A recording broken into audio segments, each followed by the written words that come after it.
Michael Rigg, de 21 anos, recentemente dera baixa da Marinha, e Nancy Grindle, de 18 anos, recém-saída da escola secundária. Eles haviam se conhecido numa faculdade em Los Angeles. Sentindo-se frustrados e necessitados de algo tangível a que dedicar suas vidas, vieram a São Francisco para juntar-se aos hippies. Porém, verificaram logo que tinham pouco em comum com os hippies do Haigesbury, que lhes pareciam sujos, desnorteados, improdutivos e perdidos em sua busca de identidade. Bicho grilo. Hoje não tem mais hippie, hoje tem bicho grilo, Bímola. No mesmo clima, né? Vive do mesmo jeito que os hippies. Ou mais ou menos. Agora não tem mais hippie, tem bicho grilo.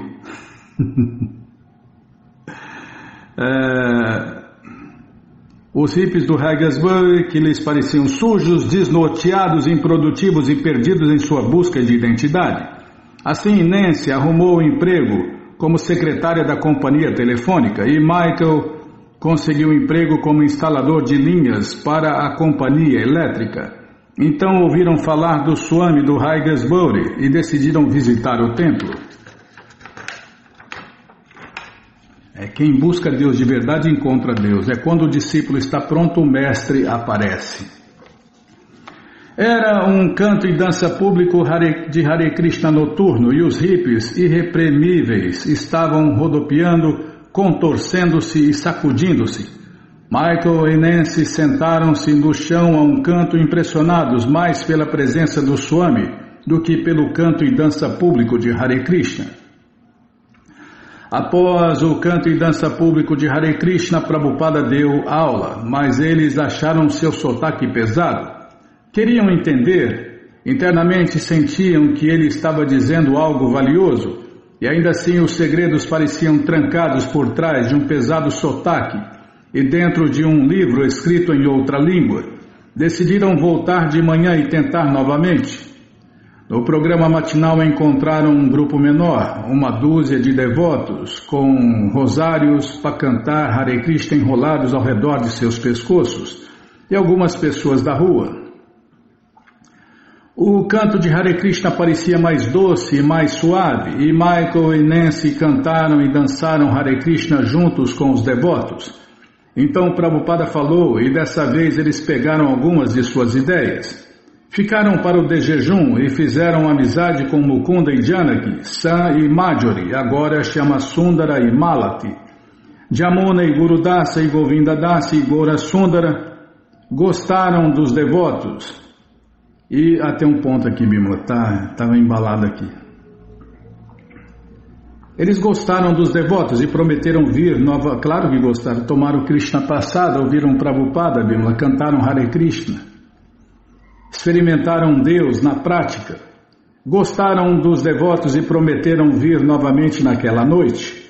Logo estavam regularmente frequentando os programas matinais e noturnos, e Nancy, juntamente com as outras mulheres, frequentava as aulas de culinária de Prabhupada em fins de semana. Michael era aberto para as ideias de Prabhupada, mas tinha dificuldade em aceitar a necessidade de se render a uma autoridade espiritual. Sua tendência era de rejeitar autoridades. Porém, quanto mais meditava sobre isto, mais verificava que Prabhupada estava certo. Ele tinha que aceitar uma autoridade. Ele raciocinou: toda vez que paro num sinal vermelho, estou aceitando uma autoridade. E enfim, concluiu que para progredir na compreensão transcendental teria que aceitar uma autoridade espiritual. Todavia, como não queria aceitá-la, estava num dilema. Finalmente, após ouvir as aulas de Prabhupada por 2 semanas, Michael decidiu render-se à autoridade de Prabhupada e tentar tornar-se consciente de Deus, Krishna. Espera aí, deixa eu tomar água.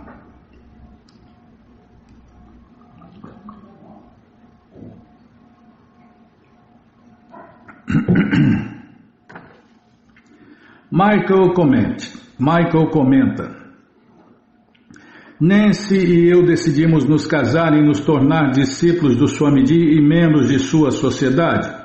Dissemos a alguns dos devotos: nós gostaríamos de ver o Swamiji. E eles disseram, sim, é apenas subir, ele está no 3º andar. Ficamos um pouco surpresos de que não se requeresse formalidades e ao chegarmos à porta o seu servo Ranachara nos deixou entrar. Entramos com nossos sapatos assim e assim. Ranachara teve que nos pedir que os tirássemos. Eu não sabia exatamente o que dizer ao Swamiji, dependia de minha futura esposa fazer a abertura inicial. Mas então eu finalmente disse, viemos pois queríamos nos tornar membros de sua sociedade consciente de Deus, Krishna.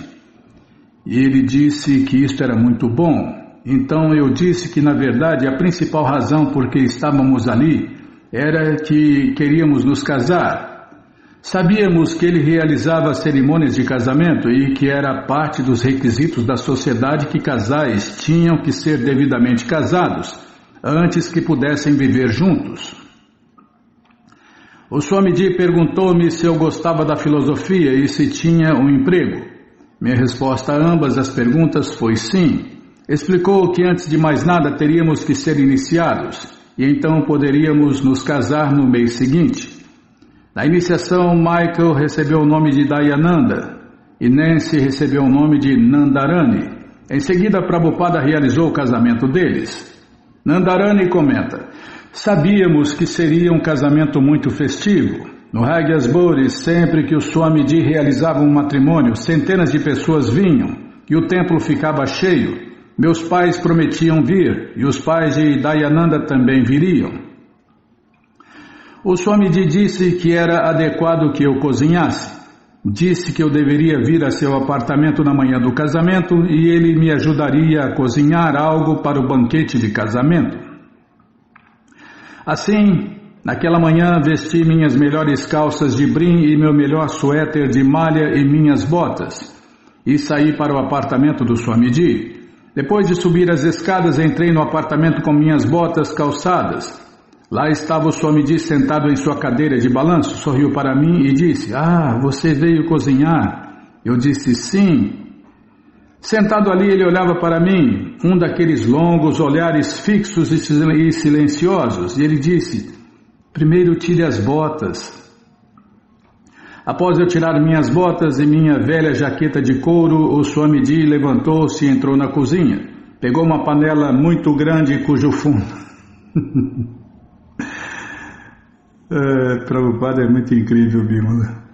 Pegou uma panela muito grande cujo fundo estava tão preto que praticamente não havia metal visível. Entregou-me a panela e disse, queremos ferver leite nesta panela, tem que ser lavada. Não havia nenhuma pia na cozinha do Swami, apenas uma pequena bacia redonda. Então entrei no banheiro e coloquei a panela na banheira e a enxaguei bem. Presumi que o Swami não queria tirar a crosta do fundo, pois estava queimada. Assim trouxe-a de volta a ele e ele disse, está muito bem, está bem limpa, mas tire apenas esta pequena crosta aqui do fundo. Eu disse, ok. Consegui uma faca, acocorei-me dentro da banheira e comecei a raspar a crosta do fundo. Trabalhei, raspei. Eu tinha sapólio até nos cotovelos e fiz uma sujeira em toda parte. Consegui tirar metade do queimado, o restante parecia mais ou menos ter se integrado ao fundo da panela. Assim levei a panela de volta ao Swamiji e disse, isso é o melhor que posso fazer. Tudo isso está queimado. Ele disse, sim, você fez um trabalho maravilhoso. Agora basta tirar esse pretume que está na esquerda. Assim voltei para dentro da banheira e esfreguei. Era quase meio-dia quando saí da banheira com todo o queimado raspado do fundo da panela. Ele ficou muito feliz quando eu lhe trouxe a panela. Ela estava brilhando. Um grande sorriso surgiu em seu rosto e ele disse, isto está perfeito. Eu estava exausta. Então o Swamiji deu-me as boas-vindas dentro de sua cozinha e ensinou-me como fazer rasagulas. Fervemos o leite, coalhamo-lo e eu me sentei e comecei a enrolar o queijo em bolas sobre uma bandeja. Eu fazia as bolas e colocava-as numa pequena fila ao longo da bandeja, e todas as bolas tinham que ser exatamente do mesmo tamanho. O Swamiji usava o seu polegar e primeiro e segundo dedos para precipitar as bolas para fora da fila quando não eram do tamanho certo. E eu tinha que refazê-las até que estivessem do tamanho certo. Isto continuou até que eu tinha uma bandeja cheia de bolas, todas do mesmo tamanho. Então o Swamiji mostrou-me como cozinhar as bolas de queijo em água açucarada. Malati, Janaki e eu estávamos trabalhando na cozinha e o Swami cantava Hare Krishna. A uma certa altura o Swamiji parou de cantar e perguntou-me: "Você sabe o que significa o seu nome?" Eu não podia sequer me lembrar de qual era o meu nome. Ele falara-me na iniciação, mas como nenhuma de nós usava o seu nome de devota, não podia me lembrar de qual era o meu nome. Eu disse: "Não, Swamiji, o que meu nome significa?" E ele disse: "Significa que você é a mãe de Deus, Krishna." E riu alto e voltou a mexer as rasagulas. Eu não podia entender quem era Krishna, quem no mundo seria sua mãe, ou que relação eu poderia ter com ela, porém contentou-me saber que o Swamiji sentia que eu era alguém. Terminei de cozinhar naquela tarde lá pelas 4 horas e então fui para casa me arrumar para o casamento. Embora eu nunca usasse nada exceto roupas velhas e calças de brim, o Swamiji sugeriu para as outras moças que elas dessem um jeito de me vestir num vestido para o casamento, num vestido indiano para o casamento. Assim compramos um corte de seda para usar como vestido. Fui para a casa de Malati e ela ia tentar ajudar-me a colocá-lo. Eu não conseguia fixá-lo, assim ela teve que costurá-lo sobre mim. Então elas decoraram-me com flores e levaram-me até o Swamiji e me mostraram a ele. Ele ficou muito feliz e disse: "Esta é a maneira como as moças, ou como as nossas mulheres, esta é a maneira como as nossas mulheres devem sempre se apresentar. Chega de calças de brim e vestidos. Elas devem sempre usar vestidos indianos." Na verdade, eu estava horrorosa, andava aos tropeções e elas tiveram que costurar a roupa sobre mim. Porém, o Swamiji achou-me maravilhosa. O pano era todo de uma cor só, de modo que o Swamiji disse: "Da próxima vez você deve comprar um pano que tenha uma pequena barra na bainha e assim tenha 2 cores. Eu gosto mais de 2 cores." Quando descemos as escadas para o casamento, o Swamiji encontrou-se com os meus parentes. Ele falou com eles muito educadamente. Minha mãe chorou bastante durante a cerimônia. Fiquei muito satisfeita de que ela fosse abençoada pelo encontro com o Swamiji. Steve Bolert, de 20 anos, nascido e criado em Nova York e agora vivendo a vida de hippie em São Francisco, lera em The Oracle sobre a vinda de Swami Bhaktivedanta para São Francisco. A ideia de encontrar um Swami indiano interessara-o e, respondendo a uma carta que vira fixado na rua Haigesbury, na rua Haigby, não no Haigesbury. Respondendo a um cartaz, vou prestar atenção, vou começar aqui. A ideia de encontrar um Swami indiano interessara-o, e respondendo a um cartaz que vira fixado na rua Haig, fora, juntamente com Caroline Gold, a mulher com a qual vivia, ao aeroporto encontrar o Swami Bhaktivedanta. Tanto ele quanto Caroline sentiram um barato bem-aventurado ao cantarem Hare Krishna e verem Prabhupada, e passaram a frequentar regularmente as aulas e cantos e danças públicos de Hare Krishna no templo. Steve decidiu que queria se tornar como o Swami, de modo que ele e Caroline foram juntos ver Prabhupada e pediram-lhe iniciação. Falando particularmente com Prabhupada em seu quarto, discutiram a obediência ao mestre espiritual e como se tornar vegetarianos.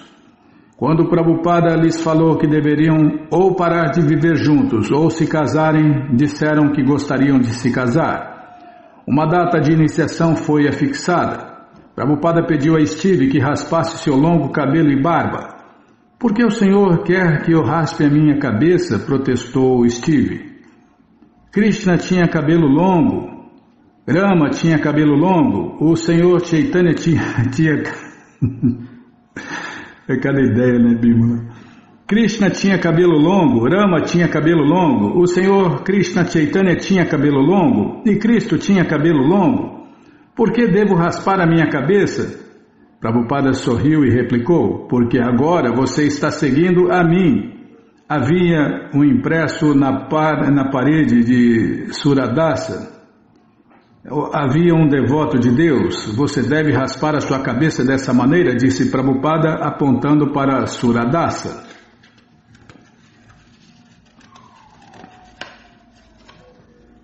Não acho que estou pronto para fazer isso ainda, disse Steve. Tudo bem, você ainda é jovem, há tempo ainda, porém, pelo menos você deve raspar o seu rosto e cortar o seu cabelo como um homem. Na manhã da iniciação, Steve raspou a barba e cortou o cabelo em volta de suas orelhas, de modo que estava curto na frente e mais longo atrás. Como está isto? Perguntou ele. Você deve cortar atrás também, replicou Prabhupada. E Steve concordou. A Steve, Prabhupada deu o nome de Subala e a Carolyn o nome de Krishna Devi. Alguns dias mais tarde ele realizou o casamento deles. Como a cada cerimônia era outra ocasião para canto e dança público de Hare Krishna e distribuição de alimento oferecido a Deus, Krishna Prasadam, os espectadores acorreram. E à medida que os nomes espirituais de jovens casados aumentavam a cada cerimônia, a família espiritual de Prabhupada crescia.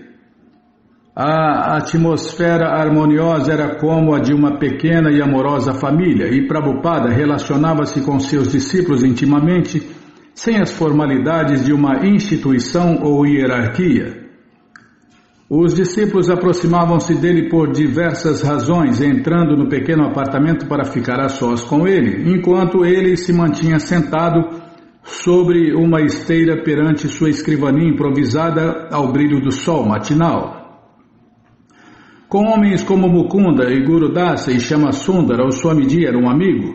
Com Janaki e Govindadasi, ele às vezes estava pronto para ser repreendido, quase como um filho travesso delas. Ou ele seria o mestre de culinária, patriarca delas, o instrutor de regras de limpeza da cozinha.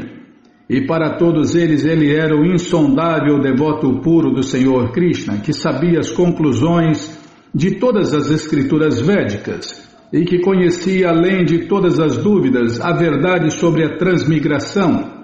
Podia responder a todas as perguntas, podia liderá-los para além da vida material, além do domínio hippie do Ragasbori e para dentro do mundo transcendental com Deus, Krishna.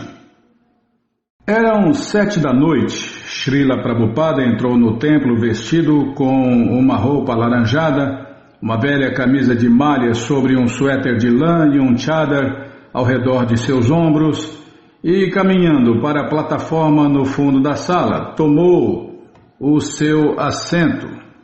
A plataforma, com uma almofada em cima de uma prancha de sequoia a meio metro do chão, estava apoiada entre duas colunas de sequoia. Auhari. Em frente da plataforma erguia-se uma estante coberta de pano com um buquê de flores em ambos os lados.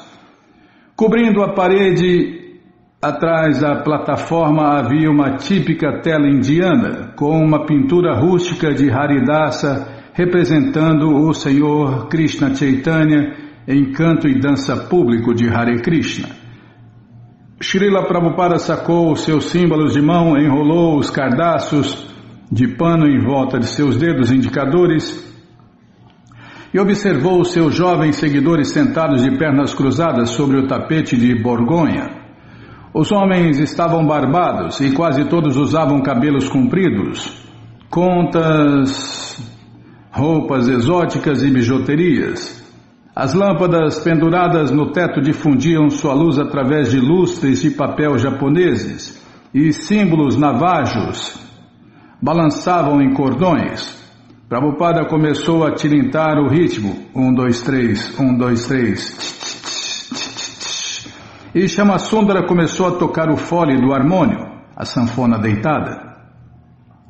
Embora o harmônio fosse um instrumento simples, um teclado de piano em miniatura para ser tocado com a mão direita e um fole para ser agitado com a mão esquerda, ninguém na lojinha da rua Frederic sabia como tocá-lo, de modo que ele tornou-se simplesmente azuada.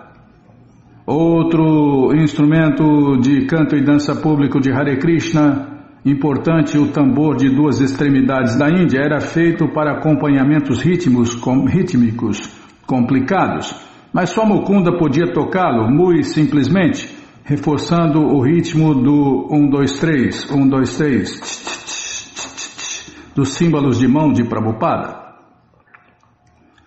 Havia outros instrumentos à disposição, um tímpano, o orgulho do templo, a velha corneta de Hayagriva, alguns búzios e uma buzina que Hayagriva fizera, colando pedaços de coral que encontrara na praia. Alguns visitantes haviam trazido suas próprias flautas, tubos e bongos. Porém, por enquanto eles deixavam seus instrumentos de lado e batiam palmas, acompanhando o ritmo de Prabhupada enquanto este cantava as orações noturnas. O hino sânscrito de Prabhupada louvava os mestres espirituais devotos de Deus. Para cada grande devoto na sucessão discipular, ele cantava uma oração especial. Primeiro cantava a descrição poética das qualidades transcendentais de Srila Bhaktisiddhanta Saraswati, então de Gorakshora Dasa Babaji, de Bhaktivinoda Thakur, um após o outro. Uma oração descrevia Srila Bhaktisiddhanta como o salvador das almas caídas, e outra louvava Gorakshora Dasa Babaji como a renúncia personificada, sempre imerso no sentimento de separação e amor intenso por Krishna. Srila Prabhupada cantava para o Senhor Krishna Chaitanya, a suprema personalidade de Deus de tez dourada, que distribuía amor puro por Deus, Krishna Prema, e cantava para o Senhor Krishna, o oceano de misericórdia, o amigo dos aflitos, a fonte da criação. Enquanto Prabhupada se absorvia no canto de adoração a Deus e aos devotos de Deus, seu corpo tremia de emoção estática. O grupo sentado no chão balançava-se de um lado para o outro, admirando-o com os seus olhos fechados em meditação, os seus delicados e práticos dedos habilmente a tocar os símbolos. Eles ouviam os vívidos sentimentos e tons melancólicos de sua voz, diferentes de tudo que haviam ouvido antes. Então ele começava o mantra familiar que eles vinham ouvir. Hare Krishna, Krishna Krishna, Hare Hare, Hare Rama, Rama Rama, Hare Hare. E imediatamente respondiam-lhe em coro. As cornetas e tambores soavam e logo todos os outros instrumentistas acompanhavam. Gradualmente, poucos de cada vez os membros da audiência levantavam-se e começavam a dançar Hare Krishna. Os seguidores de Prabhupada levantavam-se e começavam a dar passos de um lado para o outro, como ele lhes ensinara, erguendo de vez em quando os seus braços para o alto. Outros mexiam-se à sua própria maneira.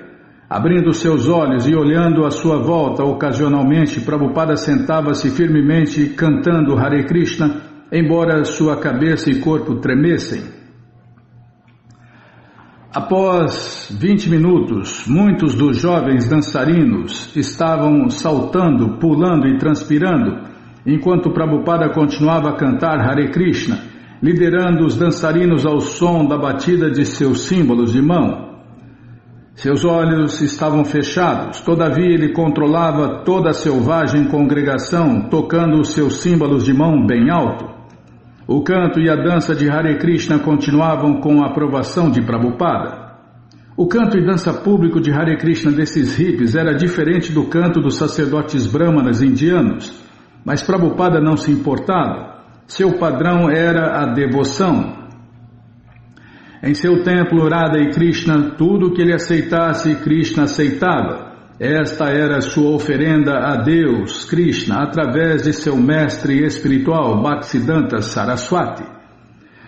Prabhupada estava absolutamente confiante. Mesmo que seus jovens devotos não soubessem como tocar o teclado do harmônio ou o tambor indiano, mesmo que eles não soubessem que o canto e dança público de Hare Krishna não deveria ser feito em uníssono constante, como estavam fazendo, mas alternando e respondendo, e mesmo que não soubessem como honrar o mestre espiritual, de qualquer modo, por estarem cantando e dançando Hare Krishna, ele os encorajava, acenando-lhes sim. Havia elementos selvagens, é claro, pessoas cujas mentes e intenções estavam bem longe em algum devaneio induzido quimicamente. Todavia, o sentimento predominante era o dos seguidores de Srila Prabhupada, que dançavam Hare Krishna com os braços erguidos e admiravam o seu líder carinhosamente. Embora de muitas maneiras eles ainda fossem como hippies, eram discípulos do Swamiji e queriam agradá-lo e seguir suas instruções. Queriam alcançar a consciência de Deus, Krishna. Não obstante a variada marcação dos búzios e tímpanos, o canto e dança público de Hare Krishna permanecia doce. Hayagriva até tocava sua corneta no ritmo e somente durante a cada mantra alternado. Srila Prabhupada sabia que alguns aspectos do canto e dança público de Hare Krishna estavam errados ou abaixo do padrão, mas aceitava a oferenda, sem mostrar desagrado, mas amorosamente. Simplesmente queria que esses rapazes e moças americanos cantassem Hare Krishna. O fato de se vestirem irregularmente, pularem selvagemente demais, ou terem a filosofia errada, não o preocupava disso? Não o preocupava muito, desculpem. O fato de se vestirem irregularmente, pularem selvagemente demais, ou terem a filosofia errada, não o preocupava muito. Esses rapazes e moças estavam cantando Hare Krishna. Assim, pelo menos naquele momento, eram puros. Os hippies sabiam disto. E eles adoravam isto.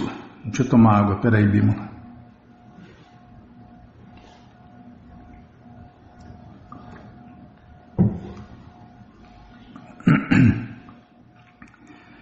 Assim como no sonho de Janaki, o prazer de Srila Prabhupada era ver que o mundo todo se dedicasse ao canto e dança público de Hare Krishna. De alguma forma, dizia ele, as pessoas devem ocupar-se em consciência de Deus, Krishna, e esta era a instrução do principal seguidor do Senhor Krishna Chaitanya, Rupa Goswami, o qual escrevera que, de forma alguma, ou de alguma forma, desculpem, Bimala, vou ler a tradução. De alguma forma, fixa a mente em Deus, Krishna. As regras e regulações podem vir mais tarde. Inerente nesta atitude de Srila Prabhupada e de Srila Rupa Goswami estava uma forte convicção da força purificante do santo nome de Deus, Krishna. Mesmo a pessoa mais caída poderia gradualmente tornar-se um devoto santo, caso se dedicasse a cantar Hare Krishna. Srila Prabhupada frequentemente citava um verso do Śrīmad Bhagavatam afirmando que pessoas viciadas em atos pecaminosos poderiam se purificar, refugiando-se nos devotos do Senhor Krishna.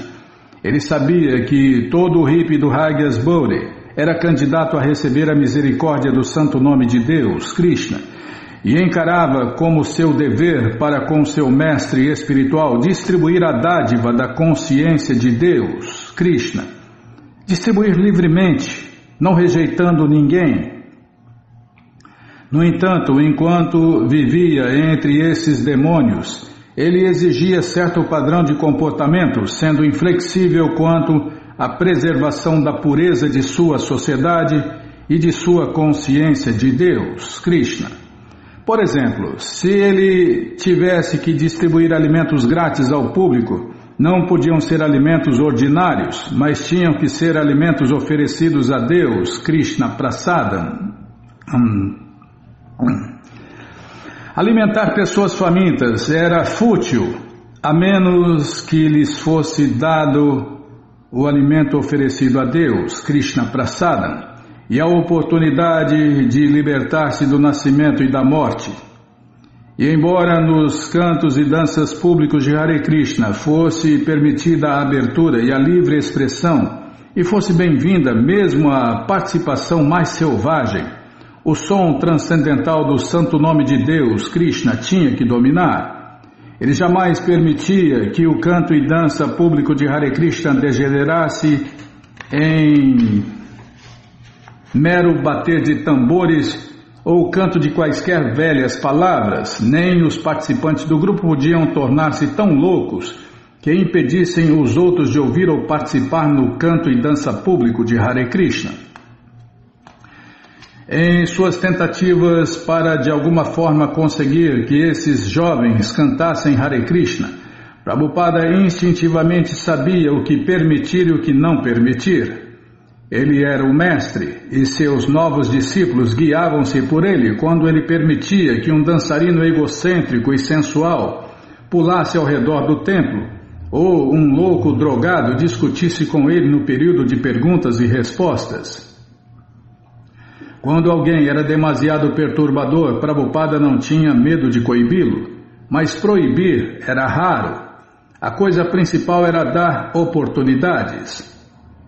O canto e dança público de Hare Krishna demorava mais de 1 hora, enquanto os cantores davam-se as mãos e dançavam ao redor da sala, e o aroma do incenso recendia pela porta dianteira. Os cantos e danças públicos de Hare Krishna matinais e noturnos já haviam feito o templo Radha e Krishna popular no Raigasbori. Porém, quando os devotos começaram a servir almoço grátis diariamente, o templo tornou-se parte integrante da comunidade.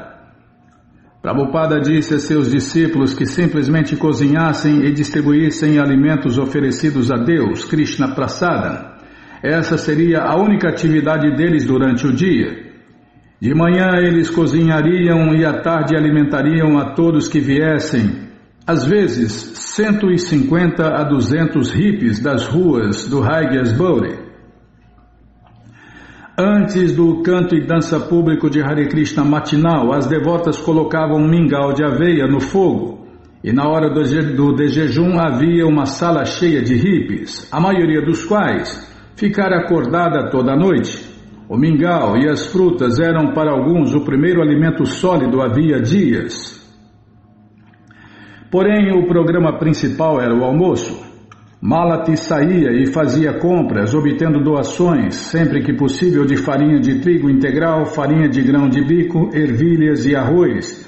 E todos os legumes eram baratos ou grátis. Batatas, cenouras, nabos, couves, beterrabas. Então, todos os dias, os cozinheiros preparavam purês de batatas, temperados, pães amanteigados, caldo de ervilha e uma preparação de legumes para 200 pessoas. O programa de almoço era possível porque muitos comerciantes eram generosos em doações para a causa reconhecida de alimentar os hippies. Harsharani comenta: o programa de almoço atraiu muita gente da comunidade hippie, que obviamente queria comida. Eles eram realmente famintos. E outro tipo de pessoas vinham também. Pessoas que trabalhavam no templo, mas não eram iniciadas. O toca-discos tocava o disco do Swamiji. Era uma atmosfera boa e familiar. Haridasa comenta: era servido fora também na frente do prédio. Porém, a principal comida era servida dentro. Era espantoso, as pessoas simplesmente amontoavam-se e tínhamos que alinhá-las de parede a parede. Muitos deles simplesmente comiam e iam embora. Outras lojas ao longo do Haigesbury vendiam de tudo, desde contas até discos de rock. Mas nossa loja era diferente, pois não estávamos vendendo nada, estávamos dando. E acolhíamos a todos, fornecíamos uma espécie de refúgio contra o tumulto e a loucura da cena. Assim, nesse sentido, era um hospital, e acho que muitas pessoas foram ajudadas e talvez até salvas. Não quero dizer apenas suas almas, quero dizer que suas mentes e corpos foram salvos, pois devido ao que acontecia nas ruas, eles simplesmente não podiam aguentar-se sozinhos. Refiro-me a doses excessivas de drogas, pessoas que estavam simplesmente perdidas e necessitavam de um conforto quando perambulavam ou cambaleavam pelo templo adentro. Alguns deles ficavam e tornavam-se devotos de Deus, e alguns só tomavam o alimento oferecido a Deus Krishna Prasadam e iam embora. Diariamente presenciávamos incidentes incomuns e o Swamiji testemunhava isto e participava disto. O programa de almoço foi a sua ideia. Mukunda comenta: o Exército da Salvação apareceu um dia para o almoço. Eles simplesmente descarregaram todo um caminhão lotado de pessoas para nós, cerca de 30 ou 40 pessoas. Larry Shipping comenta: alguns da comunidade de pessoas marginalizadas cinicamente aproveitavam-se do alimento grátis. Não apreciavam o Swamiji, pois diziam que ele era, à sua própria maneira, um pastor ortodoxo, e eles estavam muito mais interessados em ser não ortodoxos. Era algo abertamente cínico. Aqueles que estavam mais interessados e tinham perguntas, os buscadores espirituais, visitavam o Swamiji em seu quarto. Muitos deles vinham em completa ansiedade sobre a guerra do Vietnã ou o que mais estivesse acontecendo, problemas legais, más experiências com drogas, uma fuga da escola ou da família. O público estava muito preocupado com o imenso afluxo de jovens para dentro de São Francisco, situação que estava criando um problema social quase incontrolável. A polícia e os assistentes sociais estavam preocupados com os problemas de saúde e as precárias condições de vida, especialmente no Haigesbury. Algumas pessoas da classe média temiam um domínio completo dos hippies. As autoridades locais deram, portanto, boas-vindas ao serviço oferecido pelo templo do Swami Bhaktivedanta. E quando líderes municipais no Haigesbury falaram em formar um conselho para tratar da crise, solicitaram a participação de Swami Bhaktivedanta. Ele concordou, mas perdeu o interesse depois do primeiro encontro. Ninguém parecia seriamente interessado em ouvir a sua solução. Mestre Subramania comenta: numerosos cidadãos responsáveis em São Francisco ficaram muito felizes com o que o Swami Bhaktivedanta estava fazendo entre os jovens. Os jovens daquela época andavam numa busca e necessitavam de alguém de gabarito muito elevado que se interessasse por eles e lhes dissesse: vocês devem fazer isso, mas não devem fazer aquilo. O consenso geral era que ninguém podia dizer aos jovens o que fazer, pois eles estavam totalmente fora de controle por causa das drogas e assim por diante.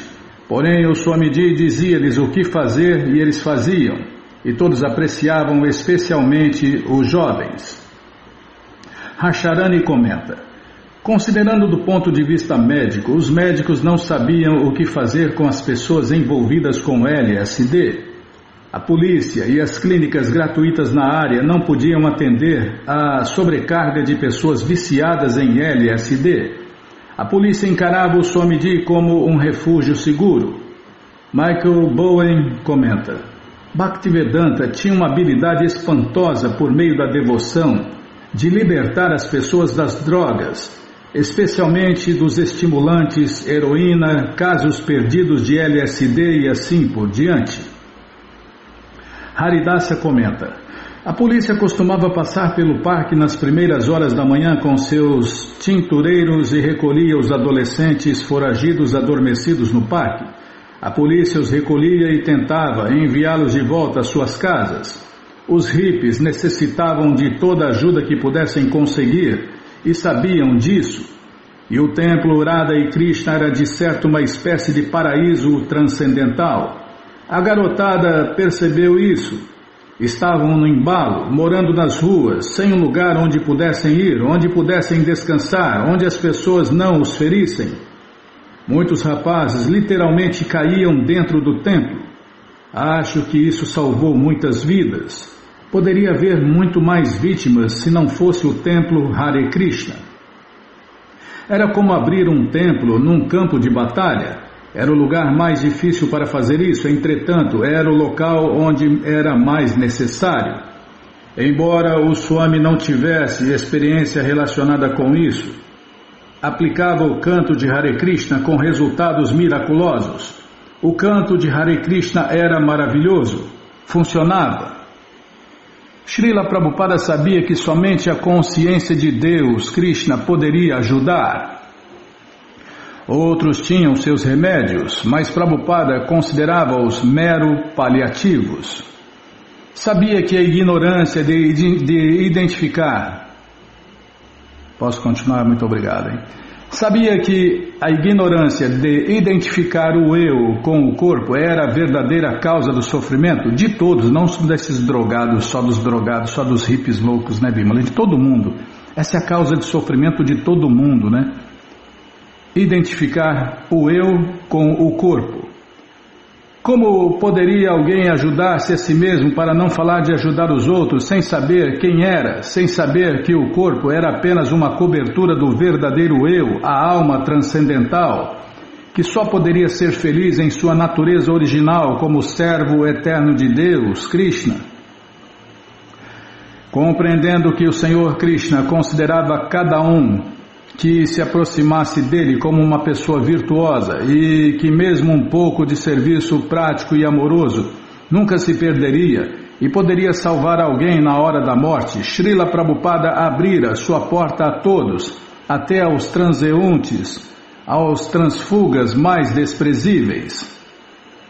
Porém, para uma alma perdida receber plenamente o bálsamo da consciência de Deus, Krishna, primeiro teria que parar por um tempo e cantar Hare Krishna, indagar, ouvir e seguir. Assim como Allen Ginsberg recomendara aos 5.000 hippies no Avalon, o canto e dança público de Hare Krishna de manhã cedo no templo fornecia serviço comunitário vital para aqueles que estavam entrando no revertério do LSD e queriam estabilizar a sua consciência para entrar no barato de novo. O próprio Allen às vezes dava um pulo até lá de manhã com conhecidos com os quais permanecia acordado a noite inteira.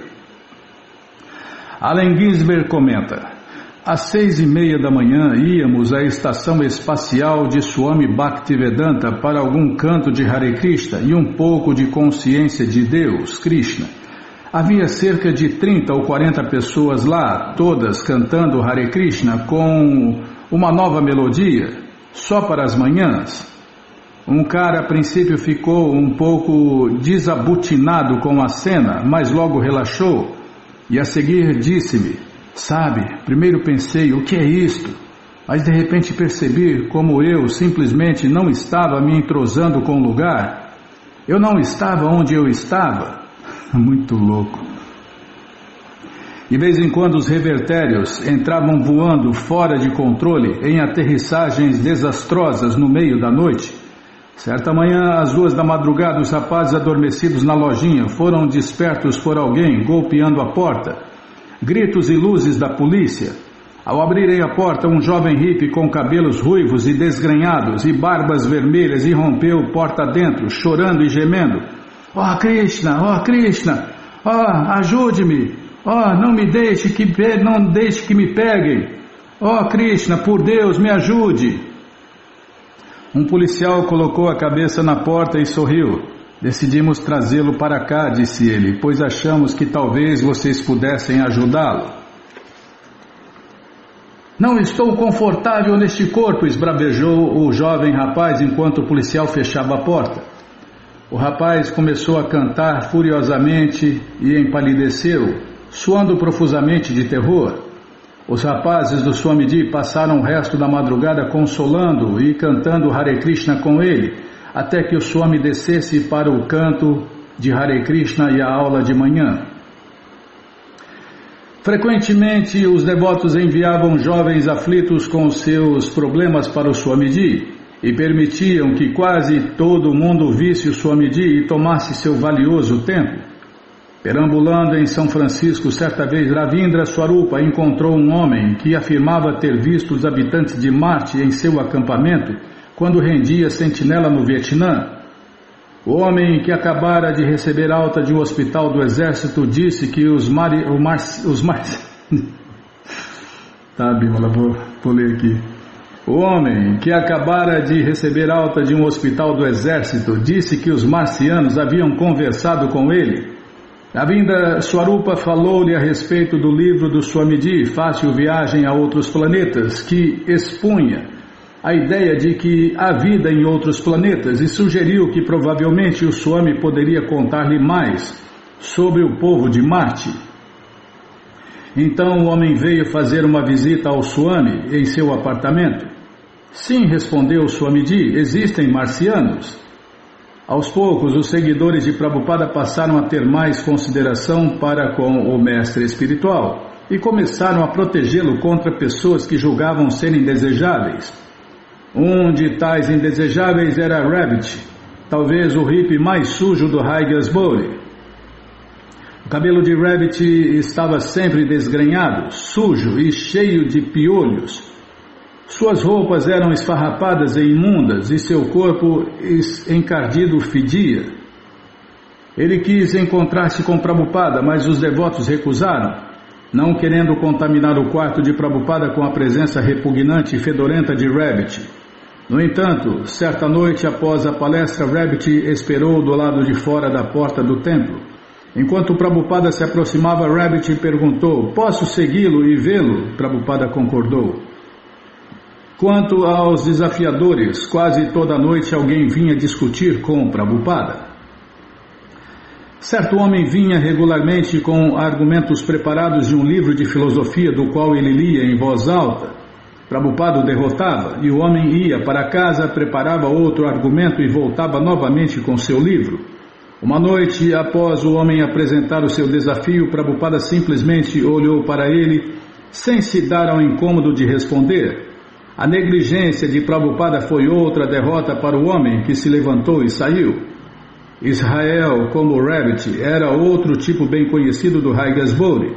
Usava um longo rabo de cavalo e frequentemente tocava a trombeta durante o canto e dança público de Hare Krishna. Após uma das palestras noturnas de Prabhupada, Israel desafiou. Posso continuar, Bímola? Muito obrigado, hein? Esse canto de Hare Krishna pode ser bom, mas o que ele fará pelo mundo? O que fará pela humanidade? E Prabhupada replicou, acaso você não está no mundo? Se você gosta dele, do canto de Hare Krishna, por que os outros não gostarão? Então cante Hare Krishna alto.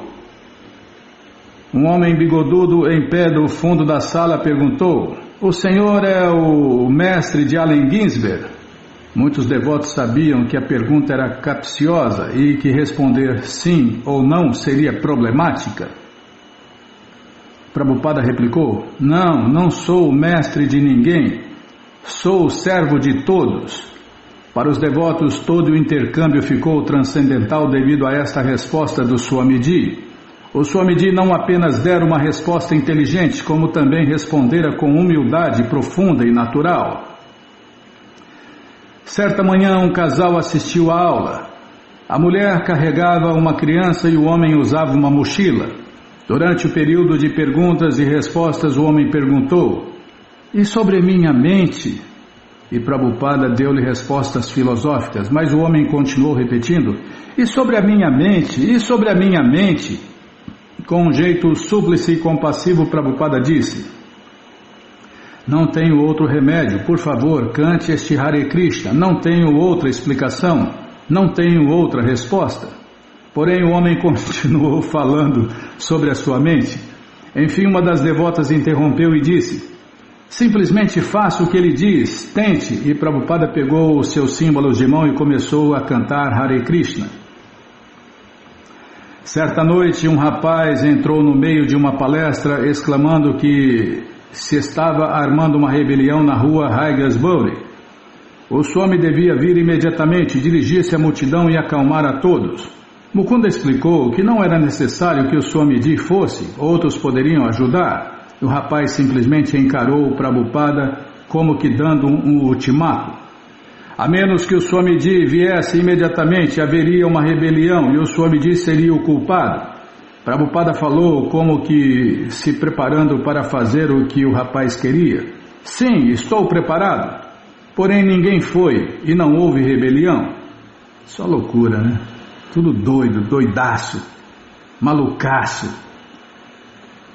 Normalmente, durante o canto e dança público de Hare Krishna, às vezes, um dançarino desempenhava-se de maneira narcisista e egoísta, ocasionalmente tornando-se lascivo, até o ponto de Prabhupada pedir que a pessoa parasse.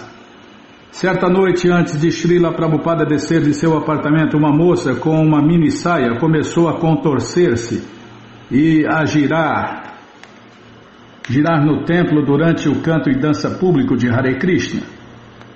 Quando um dos devotos subiu e contou isso a Prabhupada, este replicou: tudo bem, deixe-a usar a sua energia para Deus, Krishna. Estou indo logo e verei por mim mesmo. Quando Prabhupada chegou e começou outro canto e dança público de Hare Krishna, a moça, que era bem magrinha, novamente começou a gingar e a girar. Prabhupada abriu seus olhos e a viu. Franziu as sobrancelhas e deu uma olhada a alguns de seus discípulos, indicando seu descontentamento. Afastando a moça para um canto, uma das devotas escoltou-a para fora. Poucos minutos mais tarde, a moça retornou usando calças compridas e dançando em estilo mais reservado. Prabhupada estava sentado em sua plataforma dando aula para a casa lotada, quando uma moça gorda, que estivera sentada no parapeito da janela, subitamente levantou-se e começou a gritar para ele. O senhor só vai ficar aí sentado, esbravejou ela. O que você fará agora? Vamos, não vai dizer algo? O que fará? Quem é o senhor? A ação dela foi tão repentina e seu discurso tão violento que ninguém no templo reagiu. Inalterado, Prabhupada manteve-se sentado, muito tranquilamente. Parecia magoado. Somente os devotos sentados mais próximos a ele ouviram-no dizer suavemente, como que para si mesmo: é a mais escura das trevas. Em outra noite, enquanto Prabhupada palestrava, um rapaz subiu e sentou-se na plataforma a seu lado. O rapaz voltou-se encarando a audiência e interrompeu Prabhupada. Eu gostaria de dizer algo agora. E Prabhupada polidamente disse: espere até depois da aula, então temos tempo para as perguntas. E o rapaz esperou alguns minutos, ainda sentado na plataforma, e Prabhupada continuou a palestra, porém novamente o rapaz interrompeu. Tenho algo a dizer. Quero dizer o que tenho a dizer agora. E os devotos na audiência ergueram os olhos espantados, considerando que o Swamiji contornaria o assunto e não desejando causar distúrbios. Nenhum deles fez nada, simplesmente ficaram sentados enquanto o rapaz começou a falar incoerentemente. Então Prabhupada pegou seus símbolos de mão e tudo bem, vamos ter canto de Hare Krishna. E o rapaz ficou sentado no mesmo lugar durante todo o canto e dança público de Hare Krishna, olhando loucamente, às vezes em tom de ameaça, para Prabhupada. Após meia hora de canto e dança público de Hare Krishna, o canto parou. Prabhupada cortou uma maçã em pequenos pedaços, como era de seu costume. Então colocou a faca e um pedaço de maçã em sua mão direita e estendeu a sua mão para o rapaz. O rapaz olhou para Prabhupada e logo para a maçã e a faca. A sala ficou silenciosa. Prabhupada estava imóvel, sorrindo levemente para o rapaz. Após um longo e tenso momento, O rapaz inclinou-se. Um suspiro surgiu da audiência quando o rapaz escolheu o pedaço de maçã da mão de Prabhupada. E Haridasa comenta: eu costumava... Posso continuar, Bima? Tá. Eu costumava admirar como o Swamiji tratava das coisas. Não era fácil. Para mim, esse era um verdadeiro teste de seus poderes e compreensão. Como tratava aquelas pessoas para não aliená-las, nem contrariá-las, nem agitá-las, nem criar mais problemas. Ele transformava a energia deles de modo que antes que soubessem estavam calmos, como quando você afaga um bebê e ele para de chorar. O Swamiji tinha maneiras de fazer isso com palavras, com a entonação de sua voz, com sua paciência para deixá-los à vontade por determinado período de tempo, para deixá-los se decidirem e mesmo tomarem suas iniciativas.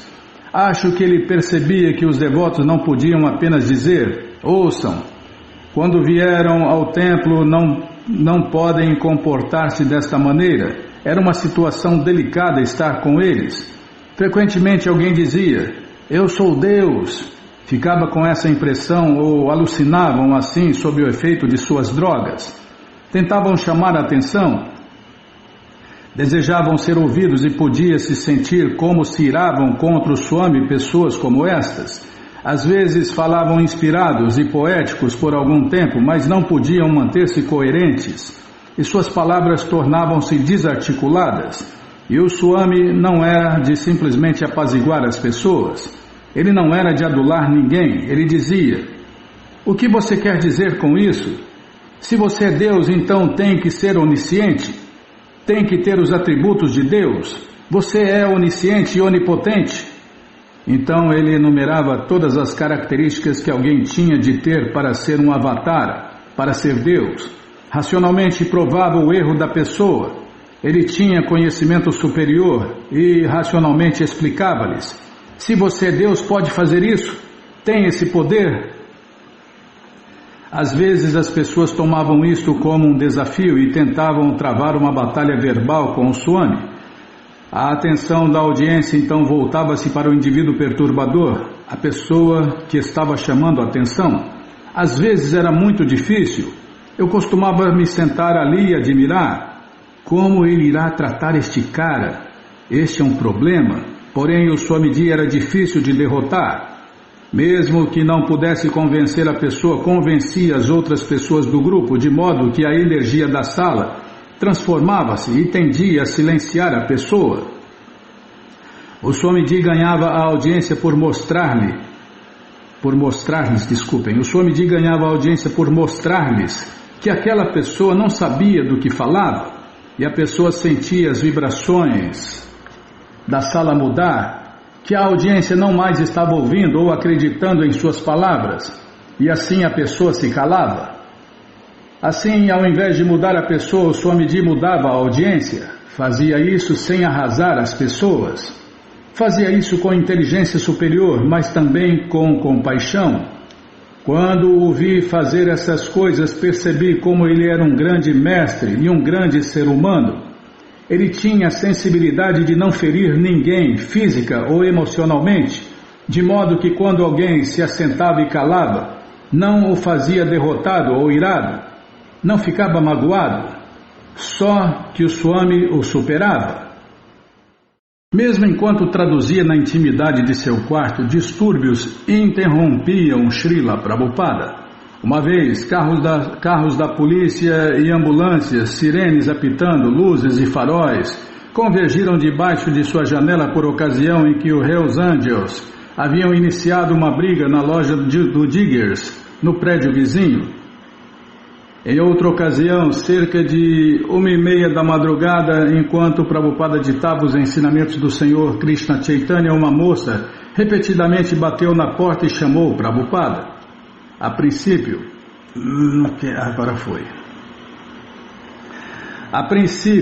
ele ignorou a interrupção. Desde sua chegada a São Francisco, completara muitas páginas deste importante livro. As conversas do Senhor Krishna Chaitanya com Rupa Goswami, Sanatana Goswami, Ramananda Rai e outros exploravam muitos tópicos conscientes de Deus, Krishna, mencionados apenas brevemente no Bhagavad Gita. No Ocidente, quase ninguém sabia nada a respeito destes ensinamentos do Senhor Krishna Chaitanya.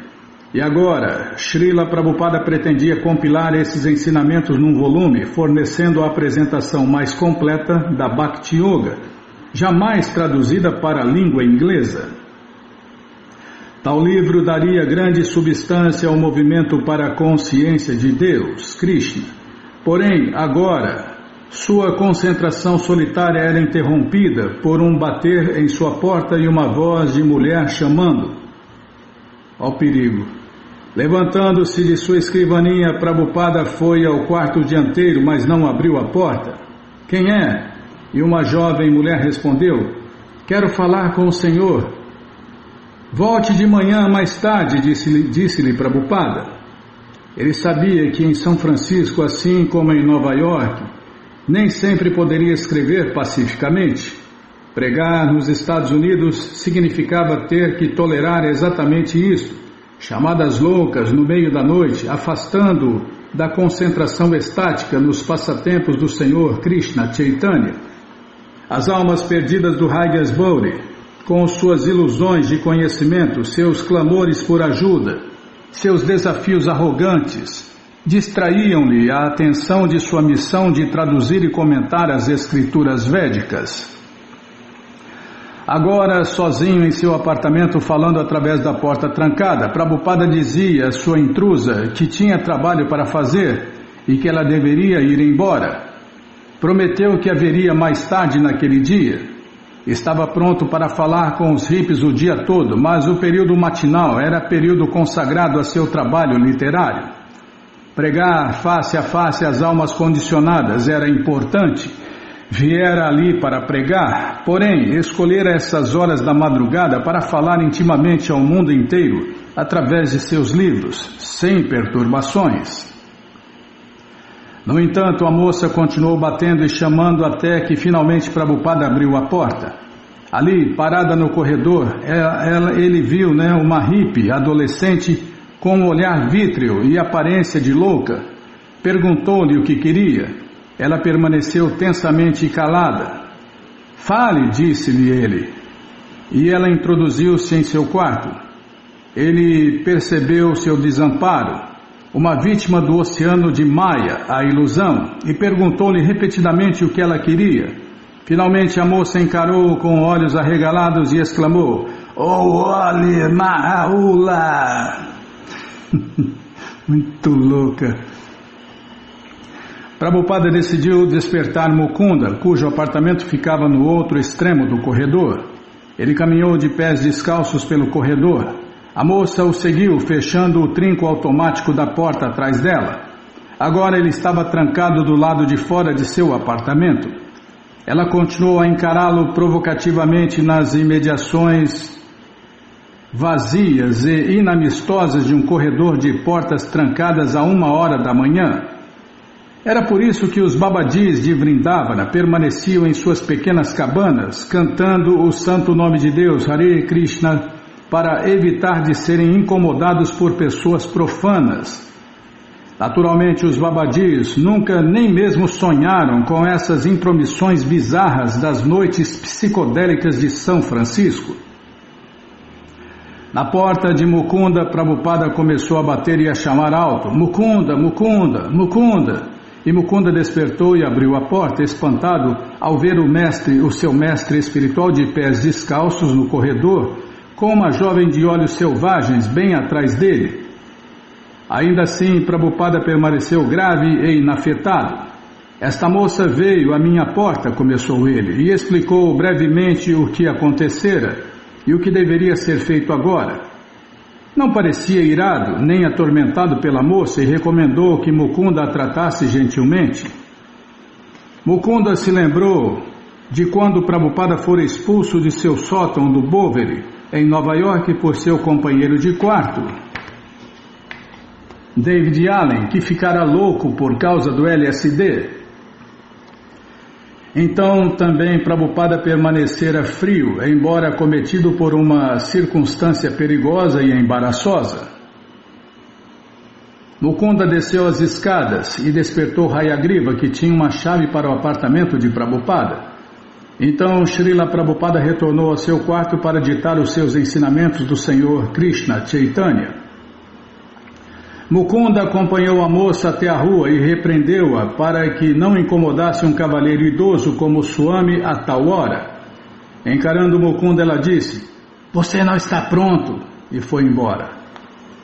Às 7 da manhã, quando Prabhupada desceu ao templo para a aula matinal, a moça estava sentada na audiência com um estado de espírito mais calmo. Ela se desculpou. Mais tarde, durante o dia, Prabhupada repetiu a história bem-humorado, recapitulando como várias vezes pedir à moça que falasse.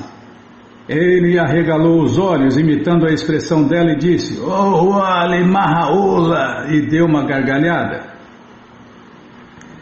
"Sairemos para uma caminhada às 6:30, disse Prabhupada certa manhã. "Vocês podem me levar de carro até o parque?" E vários devotos acompanharam-no até o lago represado do Golden Gate Park. Conheciam bem o parque e levaram Srila Prabhupada para espairecer ao redor do lago, sob uma ponte através de caminhos serpeando um bosque e cruzando um riacho, esperando agradá-lo com a beleza da natureza. Enquanto caminhava a passos rápidos, ora apontava para uma árvore, ora parava para examinar uma flor. "Que árvore é esta?" perguntava ele. "Que flor é esta?" Embora seus discípulos normalmente não soubessem responder. Quando o Senhor Krishna Chaitanya atravessou a floresta de Vrindavana, disse ele: "Todas as plantas, árvores e trepadeiras deleitaram-se ao vê-lo e regozijaram-se com sua presença. Lá a vida vegetal é como a do céu transcendental, plenamente consciente." "E essas árvores, Swamiji, quão conscientes elas são?" "Oh, a alma espiritual está aí", disse Prabhupada, "mas a consciência foi capturada temporariamente. A percepção é mais limitada." Tudo o que Prabhupada via-o através dos olhos das escrituras autorizadas, e seus comentários sobre as coisas mais comuns eram plenos de instruções transcendentais. Enquanto ele caminhava, meditava em voz alta: "Aqueles que querem ver Deus precisam primeiro ter as qualificações para ver Deus, precisam se purificar. Assim como a nuvem cobre agora o sol, eles dizem: 'Ah, o sol não apareceu', mas o sol está lá. Apenas nossos olhos estão cobertos." Como guias turísticos, os rapazes levaram Prabhupada para as áreas mais pitorescas. Aproximaram-se de cisnes que deslizavam no lago. O Śrīmad Bhagavatam, disse Prabhupada, compara os devotos a cisnes e a literatura sobre o Senhor Krishna a belos lagos cristalinos. Os não devotos, dizia ele, eram como corvos, atraídos pelo refúgio de tópicos mundanos. Atravessando um caminho pedregoso, parou e atraiu a atenção deles. Olhem para os pedregulhos, existem tantos universos quanto pedregulhos existem. Vishnu, olha só, Bimala, incontáveis universos, né? A gente repete sempre aqui. Olhem para os pedregulhos. Existem tantos universos quanto pedregulhos existem, e em cada universo existem inúmeras entidades vivas. Os devotos deliciaram-se em trazer o Swamiji para um estreito vale de azaleias, com seus grandes arbustos completamente cobertos por flores brancas e rosas, e sentiram-se privilegiados de verem Krishna através dos olhos do Swamiji. Na manhã seguinte, quando Prabhupada quis ir ao parque outra vez, mais devotos o acompanharam. Ficaram sabendo, pelos outros, como o Swamiji revelara um humor diferente enquanto caminhava. Novamente, os rapazes estavam prontos para levá-lo ao longo de trilhas ao redor do lago. Mas, sem anunciar uma mudança nos planos, ele caminhou para lá e para cá na estrada de Macadame, ao lado do lago. Prabhupada e seus seguidores depararam com um bando de patos adormecidos. Despertos pelo som de pessoas caminhando, os patos puseram-se a grasnar, batendo as asas e se distanciaram dos devotos. Quando alguns devotos correram à frente para enxotar os patos do caminho de Prabhupada, os patos começaram a fazer sons de mau humor e resmungos. "Movam-se, seus patos", disse um devoto. "Vocês estão perturbando Swamiji." E Prabhupada disse tranquilamente: "Assim como pensamos que eles nos estão perturbando, eles pensam que nós os estamos perturbando." E Prabhupada parou debaixo de uma grande árvore e apontou para alguns excrementos de passarinho no chão. "O que significa isso?" perguntou ele, voltando-se para um rapaz novo que estava de pé ao lado dele. O rosto de Prabhupada estava sério. O rapaz enrubesceu. Eu não sei o que significa." E Prabhupada permaneceu pensativo, esperando por uma explicação. Os devotos reuniram-se em volta dele, olhando atentamente para os excrementos de passarinho. Deixa eu virar a página. O rapaz pensou que talvez o Swami esperasse que ele decifrasse algum significado oculto no padrão dos excrementos, da maneira como as pessoas leem o futuro nas folhas de chá. Ele sentiu que deveria dizer algo. O excremento, as defecações e os passarinhos. Prabhupada sorriu e voltou-se para os outros em busca de uma resposta e eles ficaram calados. "Significa", disse Srila Prabhupada, "que esses passarinhos têm vivido na mesma árvore por mais de 2 semanas. E ele deu uma gargalhada. "Mesmo os passarinhos estão apegados a seus apartamentos." Enquanto passavam pelas quadras de jogo de marelas e por velhos jogando damas, Prabhupada parou e se voltou para os rapazes. "Vejam só", disse ele, "os velhos neste país não sabem o que fazer, por isso brincam como crianças, desperdiçando seus últimos dias, que deveriam ser utilizados para o desenvolvimento da consciência de Deus, Krishna. Seus filhos estão crescidos e têm a sua própria vida, de modo que este é um momento natural para o cultivo transcendental. Mas não, eles conseguem um gato ou um cão, e em vez de servirem a Deus, servem o cão. Isto é muito triste. Mas eles não querem ouvir, já têm opinião formada. É por isso que falamos com os jovens que estão buscando." Quando Prabhupada e os rapazes passaram por um verde gramado em declive bem ao lado do Kesar Drive, os rapazes disseram que aquele era o famoso Hippie Hill. De manhã cedo, a colina de declive suave e o grande e sossegado prado, rodeado por eucaliptos e carvalhos, estavam vazios e silenciosos.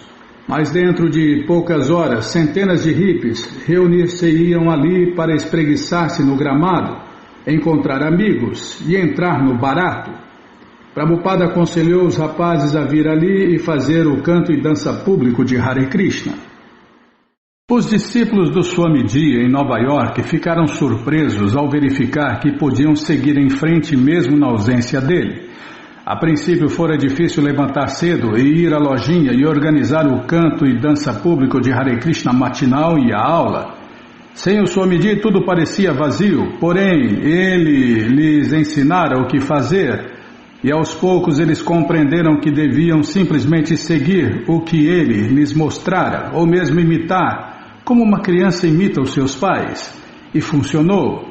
A princípio tinham muita vergonha de falar ou liderar o canto e dança público de Hare Krishna, de modo que tocavam as fitas dos cantos e danças e das aulas gravadas do Swamiji. Porém, ao chegarem as noites e as visitas comparecerem ao templo, os devotos sentiam-se impelidos a dar aulas ao vivo. Rai Rama, Brahmananda, Satswarupa e Rupanuga revezavam-se em dar breves palestras e mesmo em responder às perguntas desafiadoras das mesmas audiências do Lower East Side, que Srila Prabhupada havia domado por 6 meses, assim como se doma leões. As coisas ficavam vacilantes e incompletas sem ele, e todavia, num sentido, ainda estava presente. E os devotos verificaram que tudo, cantar Hare Krishna, cozinhar, tomar o alimento oferecido a Deus, Krishna Prasada, essa parte eu gosto, pregar, podia continuar mesmo assim. Em 19 de janeiro, apenas 3 dias após a sua chegada a São Francisco, Prabhupada escrevera a seus discípulos de Nova York.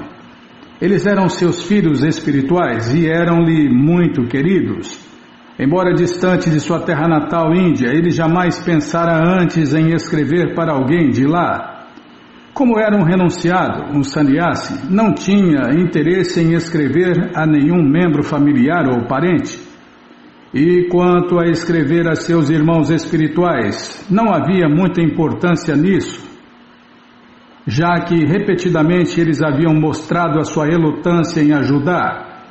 Porém, em outra cidade, entre rostos novos e deparando com um surto inicial de sucesso, Prabhupada queria compartilhar as novas com os mais ansiosos em ouvi-lo. Desejou também transmitir confiança a seus discípulos, os quais esperava que conduzissem o movimento para a consciência de Deus, Krishna, em Nova York, após apenas poucos meses de treinamento.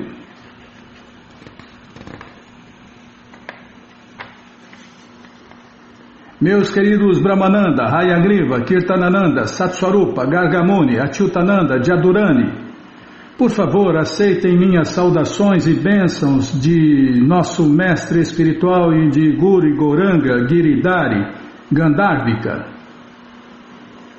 Vocês já ficaram sabendo da notícia de nossa chegada segura e da boa recepção dos devotos daqui? O Sr. Allen Ginsberg e cerca de 50 ou 60 outros receberam-nos no aeroporto e quase cheguei ao meu apartamento. E quando cheguei ao meu apartamento havia alguns repórteres da imprensa que fizeram reportagens sobre minha missão. 2 ou 3 jornais como o Examiner e o Chronicles já publicaram a reportagem. Anexa a esta vai uma das reportagens. Desejo que vocês imprimam 1000 cópias em offset desta reportagem imediatamente e enviem 100 cópias da mesma para aqui o mais rápido possível. Compreendo que vocês sentem minha ausência. Krishna dar-lhes-á força. A presença física é secundária. A presença do som transcendental recebido do mestre espiritual deve ser a diretriz da vida. E isso fará nossa vida transcendental exitosa. Se vocês sentirem muito fortemente minha ausência, podem colocar minha foto sobre meu assento e isso será fonte de inspiração para vocês. Estou muito ansioso por ouvir a informação final da casa. Desejo inaugurar a casa por volta de 1º de março de 1967. E vocês podem fazer arranjos habilidosamente a este respeito. Ainda não recebi as fitas para o ditafone, mas enviei-lhes as minhas fitas ontem. Por favor, ofereçam minhas bênçãos a Shriman Neil. Shriman Rairama está cozinhando bem e distribuindo Krishna Prasada aos devotos, e às vezes em número de 70. É muito encorajador, acho que este centro brevemente será muito bom. Tudo é prometedor. Espero que vocês estejam bem e aguardo sua breve resposta.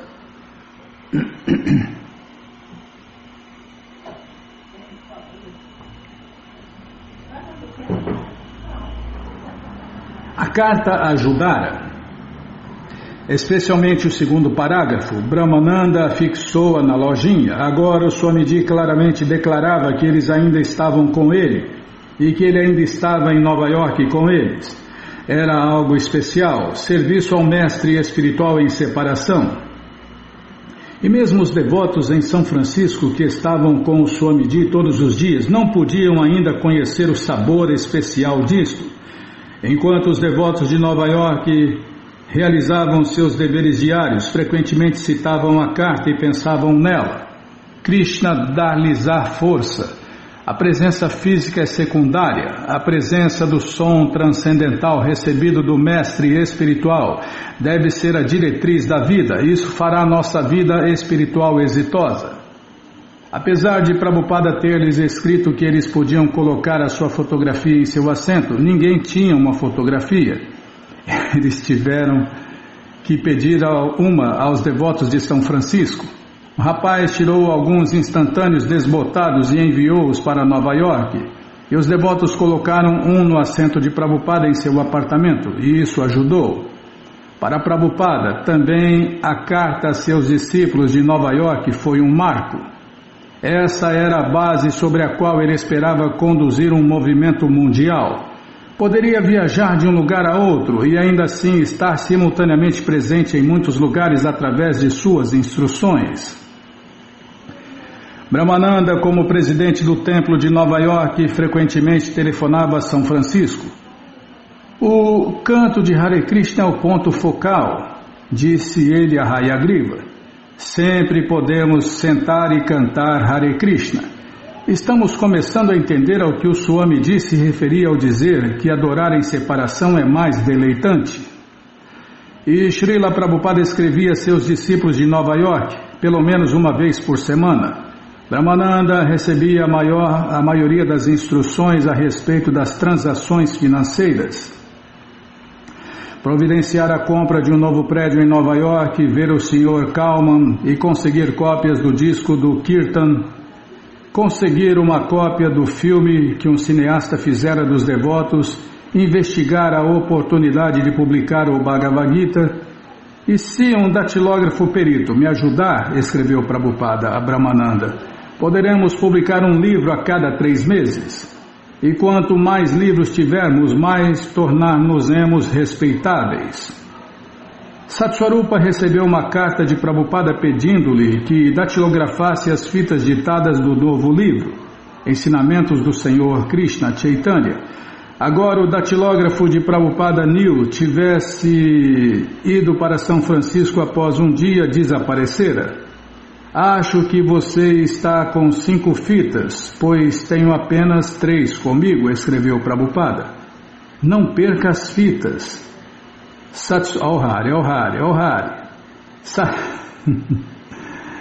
Satswarupa escrevera perguntando como seria capaz de entender o conhecimento transcendental. Você é um devoto sincero do Senhor Krishna, replicou Prabhupada. E com certeza ele abençoá-lo-á com um avanço auspicioso em matéria de compreensão transcendental. Roy Rama recebeu uma carta encorajando-o a continuar a publicar a revista De Volta ao Supremo. Sempre... vou ler de novo, Bima. Roy Rama recebeu uma carta encorajando-o a continuar a publicação da revista. De Volta ao Supremo sempre permanecerá como a espinha dorsal da sociedade. Sua ambição deve ser sempre de melhorar a qualidade. Achyutananda, um dos devotos mais jovens, com apenas 18 anos, agora trabalhava sozinho na cozinha. Uma carta que Srila Prabhupada escreveu a 5 devotos, assinando seu nome 5 vezes, ele disse a Achyutananda: como o Kirtanananda está ausente, é natural que você esteja sentindo uma sobrecarga. Porém, quanto mais você servir a Deus, Krishna, mais forte tornar-se-á. Espero que seus outros irmãos espirituais lhe estejam dando a devida ajuda. Posso continuar? Muito obrigado, hein? Prabhupada aconselhou Gargamuni, também com 18 anos, a cooperar com seus irmãos espirituais mais velhos. Perguntando se Gargamuni fora ver a sua mãe, Prabhupada disse que esperava que tudo estivesse bem com ela. Como Gargamuni era o tesoureiro do templo, Prabhupada aconselhou: deve-se lançar cheques com o máximo de precaução. Prabhupada escreveu a Jadurani: lembro-me sempre de você como a melhor moça, pois está tão devotadamente ocupada em serviço a Deus, Krishna. Ela o informara de que fora enganado por um namorado, e Srila Prabhupada replicou: É melhor que aceite Krishna como seu esposo, que ele nunca será infiel. Portanto, dedique-se 24 horas ao serviço de Deus, Krishna, e veja como se sentirá feliz sob todos os aspectos. Rupanuga escrevera a Prabhupada que a temperatura em Nova York caíra abaixo de zero e que houve uma tempestade de neve de 2 dias. E Srila Prabhupada respondeu: certamente essa situação teria sido um pouco incômoda para mim, pois sou um homem velho. Acho que Krishna queria me proteger, transferindo-me aqui para São Francisco. Aqui, sem dúvida, o clima é como na Índia e sinto-me confortável, mas também desconfortável, pois em Nova York eu me sentia em casa devido a tantos discípulos queridos como vocês. Assim como vocês sentem a minha ausência, eu também sinto a de vocês. Porém, somos todos felizes, pois a consciência de Deus, Krishna, está tanto lá quanto aqui, que Krishna sempre nos una em seu serviço transcendental. Tá calor aqui, hein, Bimala? Puxa vida, deixa eu aumentar o vento aqui.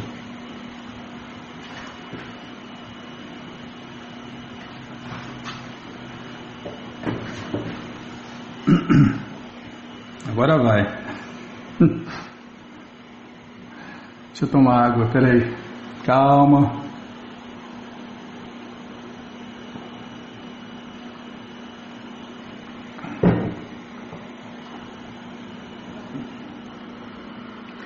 Os discípulos neófitos em Nova York sentiram-se confiantes com as palavras de seu mestre espiritual e com sua própria experiência.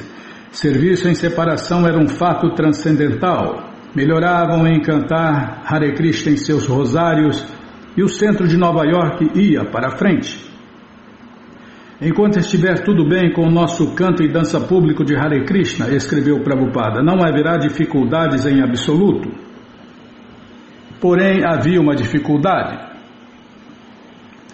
As tentativas de adquirir um novo prédio que haviam ido adiante suavemente enquanto Prabhupada estivera presente, tornara-se um grande problema assim que ele partiu. Logo após a partida de Srila Prabhupada para São Francisco, Brahmananda dera ao Sr. Price $1.000 e o Sr. Price prometera ajudar os devotos a conseguir o seu prédio. Ao ficar sabendo disso, Prabhupada ficou perturbado. Na opinião dos devotos e dos consignatários daqui, vocês estão correndo o risco de perder $1.000 sem ter chegado a nenhum acordo. Sei que vocês estão fazendo o melhor que podem, mas de qualquer modo houve um erro de julgamento. Não estou absolutamente insatisfeito com vocês, mas dizem que o Sr. Price jamais será capaz de conseguir auxílio financeiro de espécie alguma. Ele simplesmente está ganhando tempo sob diferentes pretextos, mudando constantemente. Portanto, vocês não devem pagar-lhe nem mais um centavo além do que pagaram. Se ele quiser mais algum dinheiro, vocês devem recusar categoricamente. E Srila Prabhupada lembrava-se do Sr. Price e do primeiro encontro com ele, no qual o loiro e elegante homem de negócios com seu rosto bronzeado mesmo no inverno, dirigira-se a ele como Vossa Excelência. Só este tratamento já fizera Prabhupada desconfiar dele. Havia um ditado bengali que muita devoção é sinal de ladrão. Os devotos repetem esse mantra, né, Bimala? Esse velho ditado. Muita devoção é sinal de ladrão. Prabhupada sabia que homens de negócios estavam propensos a enganar e que particularmente seria difícil tratar com um homem de negócios americano. Os discípulos americanos de Prabhupada eram crianças inocentes em assuntos mundanos. Ele estava pronto para instruí-los passo a passo, mas agora, sem consultá-lo, eles deixaram-se envolver numa transação extracomercial, arriscando os $1.000 do dinheiro da sociedade sem nenhum acordo escrito. Srila Prabhupada visitara o prédio na rua Stuyvesant ou coisa parecida e quis comprá-lo. Era um prédio histórico, bem conservado e aristocrático, adequado para sua sede de Nova York. Ele valia o preço de $100.000. caso eles pudessem dispor dessa quantia, porém, era difícil para Prabhupada ficar sabendo de São Francisco o que acontecia entre Brahmananda e os corretores. E a dificuldade aumentava à medida que cartas e chamadas telefônicas de Brahmananda apresentavam outras pessoas envolvidas.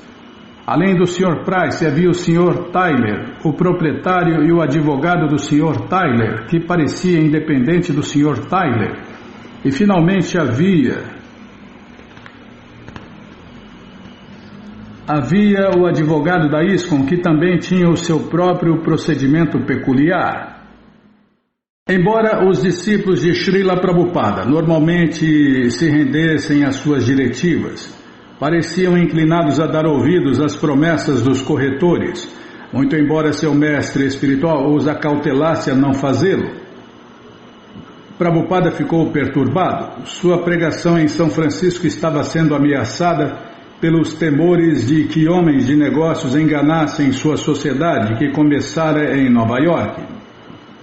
Na falta de outros conselheiros responsáveis aos quais consultar, às vezes, Srila Prabhupada discutiu o problema com Mukunda e outros devotos em seu quarto. Todos concordavam que a transação parecia altamente irregular. Provavelmente Brahmananda estava sendo iludido por falsas promessas. Entretanto, Brahmananda via o Sr. Price como uma pessoa rara, um homem bem-sucedido que queria ajudar os devotos. Embora nenhum outro negociante respeitável jamais mostrasse interesse, o Sr. Price era atencioso e elogioso. Saudava os devotos com Hare Krishna. Brahmananda estava bem ciente da humilde posição social e econômica dos devotos. Quase todos eles eram ex-hippies e eram pobres. Porém, aqui estava o Sr. Price, um homem abastado com abotoaduras de diamante, que sempre se alegrava em vê-lo, apertar-lhe a mão, bater em suas costas e falar com apreço da religião da Índia e do comportamento moral do pequeno grupo de devotos. O Sr. Price recebera um grupo de devotos como visitantes em seu apartamento e elogiara cada um deles. Dissera que Hayagriva era um excelente escritor e que De Volta ao Supremo era a melhor revista no mercado e que seu aspecto mimeografado dava-lhe uma aparência ainda melhor do que as revistas comerciais. Disse que daria aos devotos um projetor de cinema e chegou ao ponto de dizer que, se pudessem levantar algum dinheiro seu, dar-lhes-ia o prédio. Parece os golpistas do Brasil, né? Golpista é tudo igual, né? Só muda o país. Brahmananda, que via o Sr. Price algumas vezes por semana, saía embriagado com altas esperanças. O movimento para a consciência de Deus, Krishna, poderia alcançar o sucesso através do patrocínio desse homem abastado. Após deixar o escritório do Sr. Price, Brahmananda reunia os devotos à noite e contava-lhes tudo o que acontecera. Nas noites, quando não havia cantos e danças públicos de Hare Krishna, os devotos faziam reuniões. O Swamiji as denominava Ishtagostis, para discutir as instruções dos mestres espirituais, e as conversas sobre o Sr. Price e o prédio passaram a dominar as reuniões dos Ishtagostis. Certa noite, Brahmananda explicou o motivo pelo qual dera $1.000 ao Sr. Price. O Sr. Price pedira algo com que trabalhar. Era como um depósito de garantia e era também para uma viagem que o Sr. Price tinha que fazer a Pittsburgh para ver se poderia liberar um pouco de sua fortuna para usar a serviço de Krishna. Um dos rapazes perguntou se havia algum recibo ou acordo escrito. O Swamiji ensinara-lhes a usar recibos, pelo menos entre eles. Gargamuni e Satswarupa, como tesoureiro e secretário, assinavam cada vale, e Gargamuni mantinha os vales em fichários. Estes incluíam especificações dos itens, como 50 centavos por um chapéu e $3 por um tênis. Brahmananda disse que solicitara uma declaração escrita do Sr. Price, mas não o pressionara sobre o assunto. De qualquer forma, não era necessário, nem mesmo desejável, já que não estavam sequer tratando de negócios com o Sr. Price, mas cultivando um relacionamento. O Sr. Price era um bem-querente, um amigo que os ajudava caridosamente. Ele iria pedindo dinheiro, né? Os malandros são assim, eles pedem dinheiro para depois te dar dinheiro. Tá bom, vai nessa. Ele iria fazer grandes negócios, e tem muito golpe na internet agora, né? Muitos golpes. E eles pedem que você pague. Se você quiser receber algum dinheiro, você tem que pagar antes, e depois nunca recebe nada, né? Ele iria fazer grandes negócios e usar a sua influência para conseguir o prédio. Esses $1.000 era só um gesto para mostrar o interesse deles e mostrar aos amigos do Sr. Price que os devotos não estavam brincando, tinham algum dinheiro. De fato, os devotos tinham $10.000, $5.000 em pequenas doações e uma doação de $5.000 de um hippie abastado. Além das doações, o templo tinha uma renda mensal regular de $800, o contra-cheque de $400 do emprego de Brahmananda como professor, substituto no sistema de escolas públicas na cidade de Nova York, e o contra-cheque de $400 de Satswarupa, ganhos como assistente social do Departamento de Bem-Estar. Porém, os devotos não estavam em condições de comprar prédio algum e sabiam disso. Mais uma razão, explicou Brahmananda no Ishtagoshti, pela qual eles tinham que depender do Sr. Price. Afinal de contas, raciocinou ele, o próprio Swamiji os inspirara a procurarem um prédio de $100.000. O Swamiji sabia que eles não podiam pagar tal quantia por um prédio, exceto de alguma maneira extraordinária.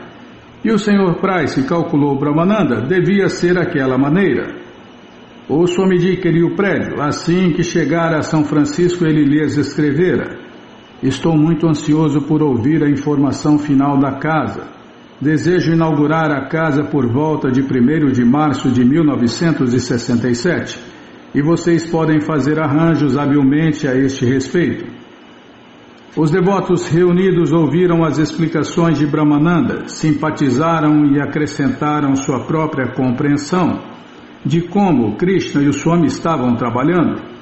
Houve algumas observações e opiniões contrárias, mas basicamente todos concordaram, os relacionamentos de Brahmananda com o Sr. Price estavam ok. Ao regressarem a Nova York de São Francisco, Kirtanananda e Roy Rama consultaram Brahmananda. Então Brahmananda foi ter com o Sr. Price, que prometeu que se de alguma forma eles não pudessem conseguir o prédio, ele devolveria pelo menos $750. O saldo do dinheiro representava viagens a favor dos devotos. Mas eles conseguiriam o prédio, garantiu-lhe o Sr. Price. Então o Sr. Price contou a Brahmananda a última. Ele descobrira um financista rico, o Sr. Hall, que quase concordaram em pagar todos os $100.000 pelo prédio. O Sr. Price estava trabalhando com o Sr. Hall, que coincidia ser o seu amigo íntimo. As perspectivas pareciam boas, porém os devotos também teriam que fazer a parte deles, explicou o Sr. Price, participando com $5.000. Então o Sr. Price providenciaria tudo ou mais.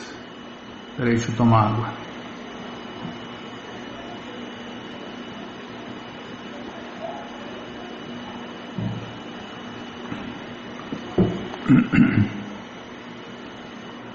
O Sr. Price marcou um encontro com um arquiteto na Avenida Park e logo Brahmananda e Satswarupa estavam sentados com o Sr. Price e seu amigo arquiteto examinando desenhos. Para dar ao prédio uma autêntica aparência de templo indiano, o arquiteto propôs uma fachada com arcos e, se eles gostassem, cúpulas. Era maravilhoso. Naturalmente, eles não ousaram perguntar-lhe quanto custaria, Porém, o Sr. Price até sugeriu que o trabalho poderia ser feito de graça. Depois que o Sr. Price serviu um aperitivo para si mesmo e para o seu amigo arquiteto e ofereceu um pouco aos rapazes, embora soubesse que eles não o aceitariam, os dois homens ergueram seus copos, sorriram e polidamente brindaram entre si e os rapazes dizendo Hare Krishna. Enquanto descia no elevador, o Sr. Price falou eloquentemente da fé dos devotos em Deus, Krishna. Disse que outros podiam questionar a existência de Deus, mas a coisa mais convincente era a experiência pessoal dos devotos. O testemunho pessoal de vocês, assegurou-lhes o Sr. Price, é o melhor argumento. É algo muito poderoso. E os rapazes concordaram. Mais tarde, entre eles riram sobre o aperitivo, mas ainda achavam que esses homens queriam ajudar. Quando Srila Prabhupada ficou sabendo dos últimos andamentos, não compartilhou do otimismo de seus discípulos. Em 3 de fevereiro escreveu a Gargamuni: Conversei ontem com seu irmão Brahmananda pelo telefone. Alegra-me saber que o Sr. Price prometeu devolver a quantia de $750 no caso de não se fazer nenhum contrato de venda. Porém, de qualquer modo, vocês não devem pagar nem mais um centavo do que já pagaram, quer ao advogado, quer ao Sr. Price, a menos que seja feito um verdadeiro contrato de venda. Essa transação me parece muito obscura, pois não houve qualquer acordo básico antes do pagamento de $1.000, quer com o advogado, quer com a imobiliária. Isso é anticomercial. A menos que haja um acordo básico, que tipo de transação é essa? Se não há nenhum acordo básico, por que tanta perda de tempo e energia? Não posso entender. E se houve um acordo básico, por que mudou tão rapidamente? Portanto, minha mente está perturbada. Já que não houve nenhum acordo básico, qual era a necessidade de apontar um advogado? De qualquer maneira, o meu conselho é que vocês devem consultar-me antes de pagar qualquer dinheiro mais. Porém, espero que vocês façam a transação exitosamente sem mais demoras. Srila Prabhupada também instruíra Gargamuni a proteger os $10.000 no banco e nunca retirar nenhuma quantia que fizesse baixar o saldo, a menos de $6.000. Prabhupada deixara uma conta na qual os devotos eram assinantes, mas ele também tinha outra conta da qual ele controlava o capital. Agora pedia aos devotos que colocassem $6.000 da conta deles na sua conta. Escreveu a Brahmananda que esses $6.000 serão transferidos sem demora por mim. Esses $6.000 serão transferidos sem demora por mim, tão logo haja um contrato de venda assinado para a aquisição da casa. Em 10 de fevereiro, o Prabhupada escreveu a Kirtanananda: com relação à casa, eu estava correto em minhas observações de que não havia acordo definido, . Em tais negociações, tudo deve ser feito preto no branco. Não se está fazendo nada preto no branco, mas está se fazendo tudo com fé no Sr. Price. Que este negócio seja fechado até o dia 1º de março de 1967 e encerrem o capítulo. Acho que esta é minha última palavra a respeito. Todos vocês são rapazes crescidos, por isso utilizem seu discernimento e fechem o negócio sem prolongá-lo indefinidamente. No entanto, se não forem capazes de adquirir uma casa, isso não significa que encerramos nossas atividades na 2ª Avenida 26. Assim, o problema não é fazer as malas e vir para São Francisco. Então, em 15 de fevereiro, Prabhupada escreveu para Satswarupa: tanto quanto posso verificar da correspondência de Brahmananda, não nos é possível conseguir a casa por muitas razões. A principal razão é que não temos dinheiro para pagar à vista e ninguém irá investir à vista naquela casa, pois nem está reformada nem tem nenhuma renda. É simplesmente utópico pensar que possuir a casa e o Sr. Price está simplesmente dando-nos esperanças falsas. Todos vocês são rapazes inocentes, sem nenhuma experiência do mundo. O mundo traiçoeiro pode enganá-los a qualquer momento. Assim, por favor, acautelem-se do mundo em consciência de Deus, Krishna. Quando Krishna desejar, a casa virá a nós automaticamente. As dúvidas de Srila Prabhupada foram confirmadas quando o Sr. Price escreveu-lhe pedindo dinheiro. Se o Sr. Price tinha tanto dinheiro, raciocinou Prabhupada, por que vinha pedir dinheiro logo a ele? Em 17 de fevereiro, Srila Prabhupada escreveu ao Sr. Price para definir com ele que teria que haver um contrato de venda antes que a ISKCON pudesse realmente adquirir o prédio. Caso haja um contrato de venda, meus alunos daqui e de Nova York serão capazes de levantar o capital muito seriamente. Na ausência de qualquer contrato de venda, tudo parece estar no ar, e o Sr. Tyler ou o seu advogado pode mudar a sua palavra como já o fez.